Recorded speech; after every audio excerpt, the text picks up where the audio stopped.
Hi అండి, నమస్తే. Welcome back to tasty spoon. నేను మీ భార్గవి. ఈరోజు హోటల్ స్టైల్లో పెసరట్టు మనం ఇంట్లోనే ఎలా ప్రిపేర్ చేసుకోవాలో చేసి చూపిస్తానండి. చాలా పర్ఫెక్ట్గా వస్తుంది. మీరు కూడా తప్పకుండా ట్రై చేయండి. అలాగే ఈ వీడియోని చివరి వరకు స్కిప్ చేయకుండా చూడండి. ముందుగా ఒక గ్లాస్ పెసలు తీసుకుందామండి. అందులో 2 నుంచి 3 స్పూన్ల బియ్యం వేసుకుందాము. బియ్యం వేసుకోవడం వల్ల అటు మరీ మెత్తగా కాకుండా కొంచెం క్రిస్పీగా వస్తుందండి. వీటిని 6 to 7 అవర్స్ వరకు నానబెట్టుకోవాలి.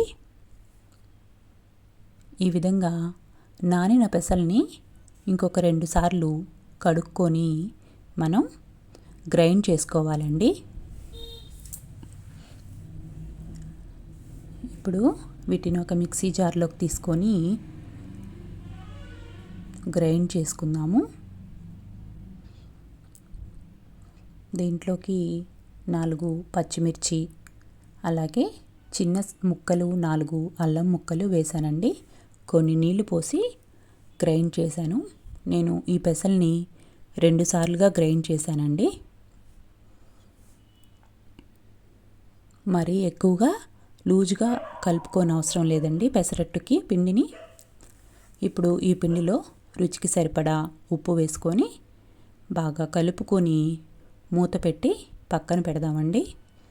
చట్నీ ప్రిపేర్ చేసుకుందాం. ఇప్పుడు ముందుగా ఒక మిక్సీ జార్ తీసుకొని అందులోకి 1 కప్పు పచ్చి కొబ్బరిని ఈ విధంగా చిన్న ముక్కలుగా కట్ చేసుకొని వేసుకోవాలి. తర్వాత 3 స్పూన్ల వేయించిన శనగపప్పు, అలాగే చిన్న ముక్క అల్లము, 2 వెల్లుల్లి రెబ్బలు, కొద్దిగా చింతపండు, మీ కారానికి తగినట్టుగా పచ్చిమిర్చి, అలాగే రుచికి సరిపడా ఉప్పు, 1/2 స్పూన్ జీలకర్ర వేసి వీటన్నిటిని గ్రైండ్ చేసుకుందామండి. ఈ విధంగా చట్నీ గ్రైండ్ చేసుకున్న తర్వాత ఒక బౌల్లోకి తీసుకుందాము. ఇప్పుడు చట్నీకి పోపు పెట్టుకుందామండి. ఆయిల్ హీట్ ఎక్కిన తర్వాత ఆవాలు, పచ్చిశనగపప్పు, అలాగే 1/2 స్పూన్ జీలకర్ర, అలాగే 1 ఎండుమిర్చి తుంచి ఈ విధంగా వేసుకోవాలండి. ఇప్పుడు ఆవాలు చిటపటలాడిన తర్వాత స్టవ్ ఆపేసి మనం ఈ చట్నీలో పోపు వేసుకుందామండి.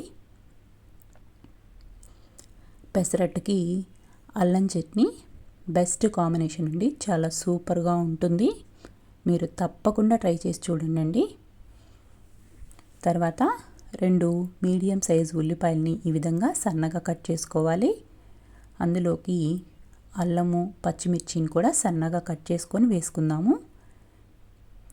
కొద్దిగా క్యారెట్ తురుము, 1/2 స్పూను జీలకర్ర వేసి వీటన్నిటిని బాగా కలుపుకుందామండి. మనం దోసపిండి వేసేటప్పుడు పచ్చిమిర్చి, అల్లం వేసామండి.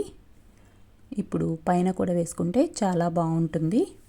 మీకు ఇష్టం లేకపోతే స్కిప్ చేయండి. ప్లెయిన్ దోశ కూడా చాలా సూపర్గా ఉంటుంది.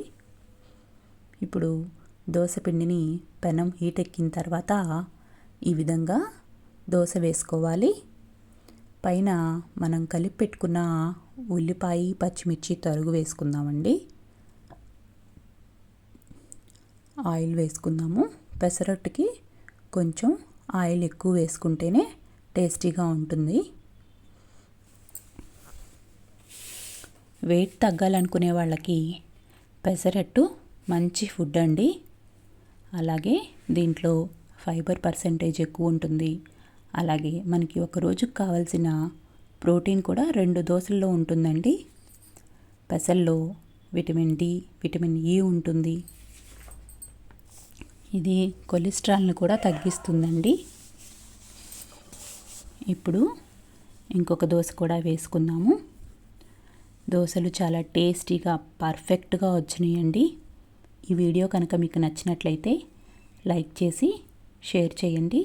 అలాగే సబ్స్క్రైబ్ కూడా చేసుకోండి. నేను ఈ దోశకి